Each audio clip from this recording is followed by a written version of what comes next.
All right, back in the garage working on the car on the 88 Nissan 300ZX. Gonna take the fuel rail out. Let's get to it.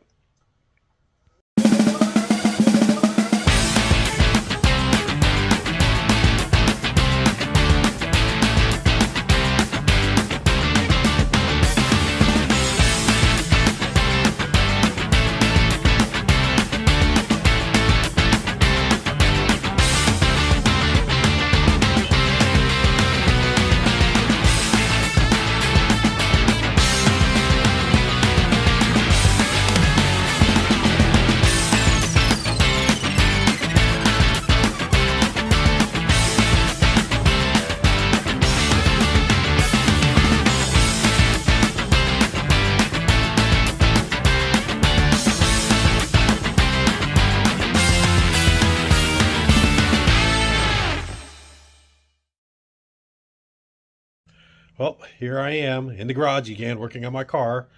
A little cold out today in Florida. I'm wearing an old sweatshirt from when I lived up north, so I gotta stay warm. But I'll show you what I'm working on. Had to take the intake off the car. Had a fuel leak. Couldn't figure out what's going on. I've put plenty of new injectors in this thing. Still getting a leak after the last set. I mean, it lasted all the way up to Daytona and back, all the way up to Sanford to work and back. But it did start leaking when I got back here. I couldn't figure out what was going on.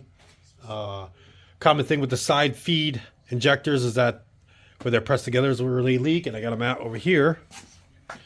So the common problem is they leak right here. These are where they're pressed together. There's a little seal in here, and that's how they are. They're just pressed together. These aren't leaking there. Actually, these were actually installed wrong. Not installed wrong, but made wrong. These little hi-hat clamps, as you can see, there's one loose there. There's one loose there. That one's tight. The other side here, a few loose there, and up on top here too. I'm actually going to get rid of all those and put these high pressure clamps on right here, which I got. Get rid of the fuel leak. Hopefully that'll fix that, and I won't have to take these back out again. It's annoying because it's under the intake. You have to take the top of the engine apart to get to that. Also, I had an overheating problem with this. Found out that it's probably not getting enough air on a high performance radiator, which you can't really see. It's jammed up underneath there. And this comes with electric cooling fans. It doesn't have the actual clutch fan or a shroud.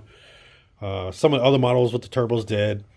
So what I did is I bought one and put it on there. So I put the shroud on, I got the clutch fan in there, and I still have the electric cooling fans underneath.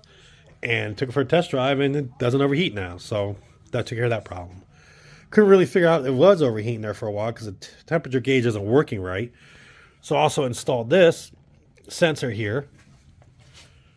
Goes to the actual pillar gauge right here now. So now I have a pillar gauge. That gauge over there wouldn't work half the time. You had to tap on the dash, then it would work, then it wouldn't work. So I just want to make sure I have an actual reading of how hot the car is getting. So that's what I'm working on today. Hopefully I get it done today. There is a car meet that my son wants me to go to, and I'd like to take this. We'll see where we're at.